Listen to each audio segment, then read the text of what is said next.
আজকে আমি আপনাদের সাথে আলোচনা করব যে কন্টেন্ট বলতে কী বোঝায়, প্রকৃত কন্টেন্ট বলতে কী বোঝায়। আমরা কিন্তু ফেসবুকে প্রতিনিয়ত কিন্তু ভিডিও আপলোড করে যাচ্ছি, প্রতিনিয়ত কিন্তু ফেসবুকে ভিডিও দিয়ে যাচ্ছি, প্রতিনিয়ত প্রত্যেকটা ফেসবুক ইউজার বলেন বা পেজের থেকে বলেন বা প্রোফাইল থেকে বলেন, আমরা কিন্তু প্রতিনিয়ত কিন্তু ফেসবুকে ভিডিও আপলোড করে যাচ্ছি। প্রকৃত পক্ষে ফেসবুকের কন্টেন্ট কী, আমি আজকে এই বিষয়ে আলোচনা করব যে কন্টেন্ট কী, কন্টেন্ট বলতে কী বোঝায়। আমরা সাধারণত ফেসবুকে যে ভিডিও আপলোড করে থাকি, সাধারণত কিন্তু এইসবগুলোই হলো কন্টেন্ট, বা বিভিন্ন ধরনের রিলস তৈরি করি, ভিডিও তৈরি করি, এই ভিডিওগুলোই কিন্তু কন্টেন্ট।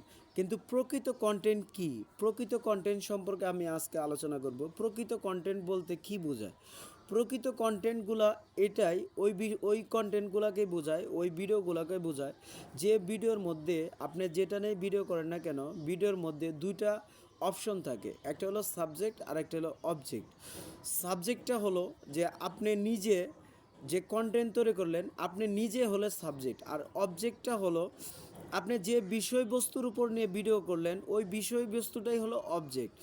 আর ওই অবজেক্ট সম্পর্কে আপনাদের বিশেষ করে ভিডিও করার ক্ষেত্রে আপনি যদি কোনো তথ্যবহুল বা ভালো ইনফরমেশন দিয়ে যদি আপনি ভিডিও করেন, বা ঐতিহাসিক কোনো স্থান নিয়ে কোনো তথ্যবহুল যদি ভিডিও তৈরি করেন, বা ভিডিওর মধ্যে যদি একটা মেসেজ থাকে, আপনি কি বোঝাতে যাচ্ছেন, বা কোনো শিক্ষামূলক বলেন, ফানি বলেন, বা যে কোনো ভিডিওর ক্ষেত্রেই যদি কোনো তথ্যবহুল কোনো ভিডিও থাকে, ওই ভিডিওগুলোকে প্রকৃত কন্টেন্ট বলে।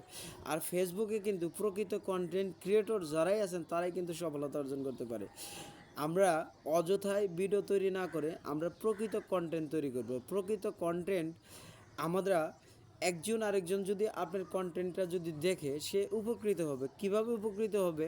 হয়তো আপনি কোনো একটা ঐতিহাসিক স্থানে গেলেন, ঐতিহাসিক স্থানে গিয়ে বিভিন্ন ধরনের ইনফরমেশন দিয়ে ওই স্থানটাকে এমনভাবে আপনি তুলে ধরলেন, ওটা দেখে অনেকেই শিখতে পারলো, ওটা দেখে বুঝতে পারলো যে প্রকৃত পক্ষে আপনার একটা মেসেজ থাকতে হবে আপনার কন্টেন্টের মধ্যে। আপনার যদি কন্টেন্টের মধ্যে যদি একটা সুন্দর একটা মেসেজ থাকে, ইনফরমেশনযুক্ত যদি একটা মেসেজ থাকে, তাহলে ওইটাই হলো প্রকৃত কন্টেন্ট। আর প্রকৃত কন্টেন্টই ফেসবুকে সবসময় সফলতা অর্জন করে।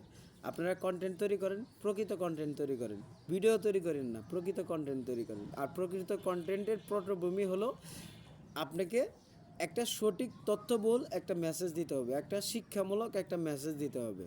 যদি আপনার এই শিক্ষামূলক মেসেজ থাকে বা সঠিক একটা ইনফরমেশনযুক্ত যদি ভিডিও থাকে, ওই ভিডিওগুলোই হলো প্রকৃত কন্টেন্ট। সবাইকে অনেক অনেক ধন্যবাদ। আসসালামু আলাইকুম।